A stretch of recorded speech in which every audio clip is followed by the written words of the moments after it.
Hello guys. Welcome back to our channel, Intelligent Mindset. Today I will summarize the book, The Psychology of Money. Do you know people of lower class in the USA spend $400 every year on lottery tickets and they have zero savings at any time of the year? Most of the people among them don't even have $400 for emergencies. Now you think that why don't they save the money that they spend on lottery tickets? According to them, their life and their financial condition can only be changed by winning the lottery, which means luck. And they think that they cannot get rich by doing hard work. They think that they can only get rich by luck. So basically that lottery ticket is their only hope. So, friends, a lot of you say that this is a very childish and naive concept. Because we know that the chance of winning the lottery is very low. But the interesting thing is that when you guys try to teach them the right way to get rich, they think that you are wrong and foolish and make you feel bad in return. So, this book teaches us very important lessons like we humans are not logical. We are psychological. Because nowadays everyone thinks that they are making the right decision about their life. But after some years when they look back at their life, they think that they should have taken another approach. And friends, when we talk about financial decisions, most people among us make decisions based on their emotions like fear and greed and then justify it by logic, that the decision they made was logically correct. One of the reasons is that we learn a lot of things with experience that we should have learned before. So, that's why I'm going to share some important lessons from this book that are related to our psychology and mindset. And you can achieve early financial freedom by learning them. So before going forward, if you are new to this channel, kindly hit the subscribe button and press the bell icon, so that whenever a new important video comes on our channel, you get a notification.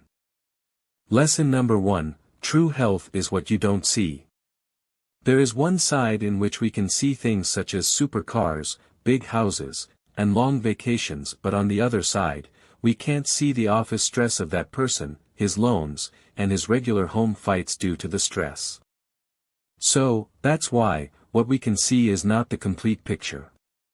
But these things make us think in the wrong way, like when we see a person with a fancy car, we think, I wish I had a car like that, or I wish I could travel like that. What an exciting life this person has. We made all of these assumptions by just seeing these flashy things without knowing the actual life of that person. But we should know this thing, that the person bought the car so that people respect him, but in reality, people are respecting his car. Because friends, whenever a car passes in front of us, we always say what a beautiful car, we never say what a beautiful person that is sitting in the car. So that's why a perception is stuck in people's minds that money means you have fancy cars and big houses.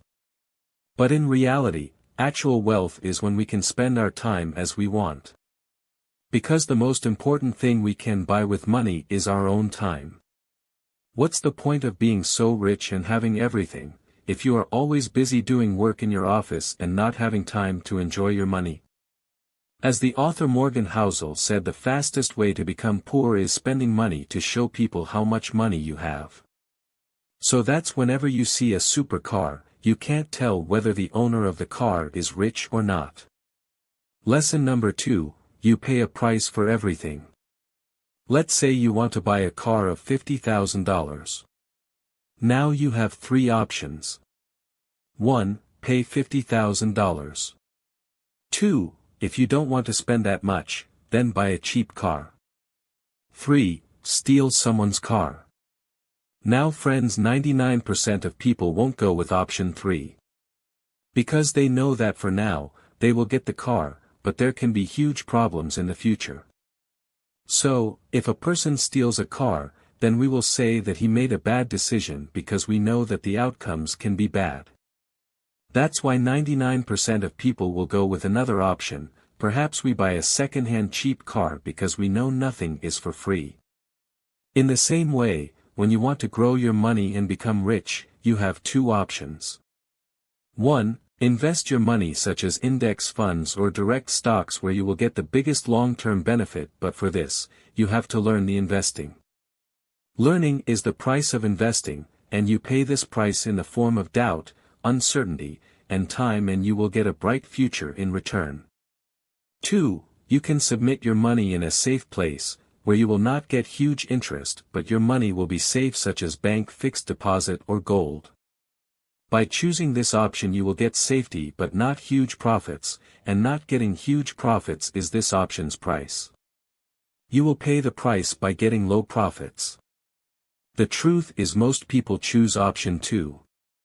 The author calls this option as same as stealing a car. And the simple reason is that a lot of people spend huge money to buy a house, decorate it, go on a vacation, to eat at fancy restaurants, but they don't invest a penny in themselves, because they can't see the return of the investment they do on themselves. So friends, the author tells us a very important thing here: growth is driven by compounding, which always takes time, but destruction is driven by a single point of failure, and it can happen in seconds. This means that your money grows very slowly through compounding, but destruction can happen overnight. Lesson number 3. Getting wealthy versus staying wealthy. There are a lot of ways to get rich, but there is only one way to become poor, and that is to not handle your money properly and spend it as much as you can. That's why the author always says that staying wealthy is much harder than becoming wealthy. When a person doesn't have money, he doesn't need to control it, but when a person has a lot of money, he needs to learn self-control. That's why you need different mindsets to become rich and stay rich.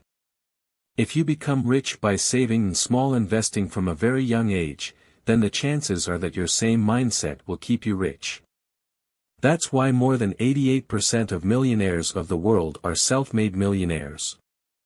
More than 70% of lottery winners end up broke in less than 10 years. That's why you always need to keep a survival mindset, and you need 3 things for that.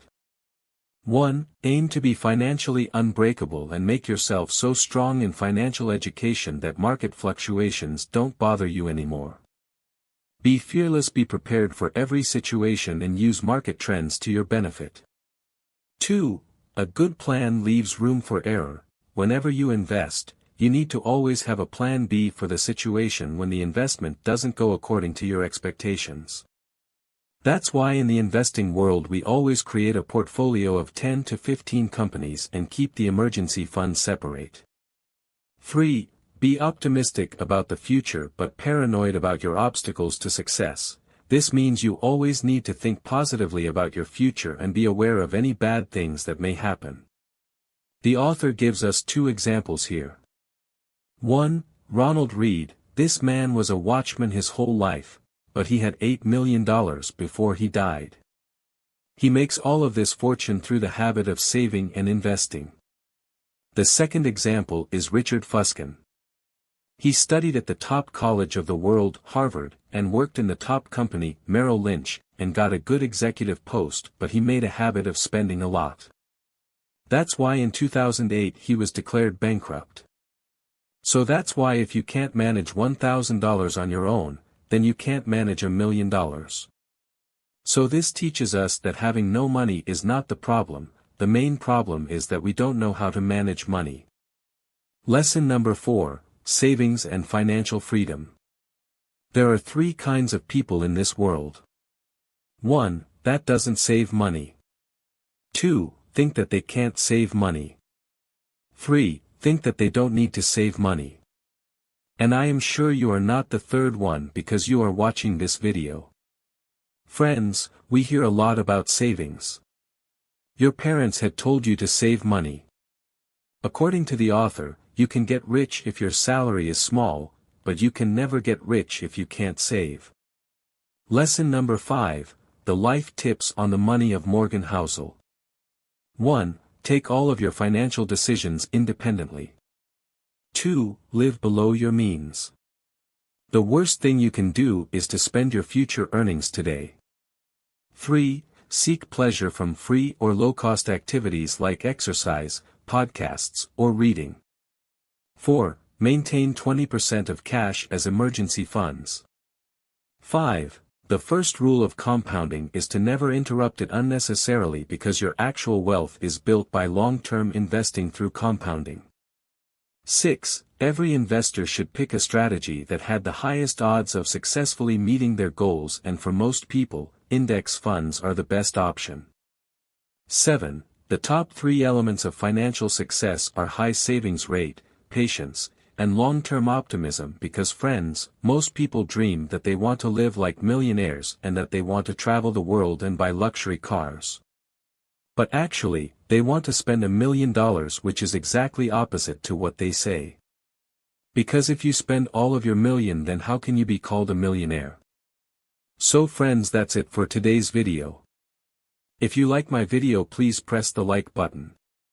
Thanks for watching.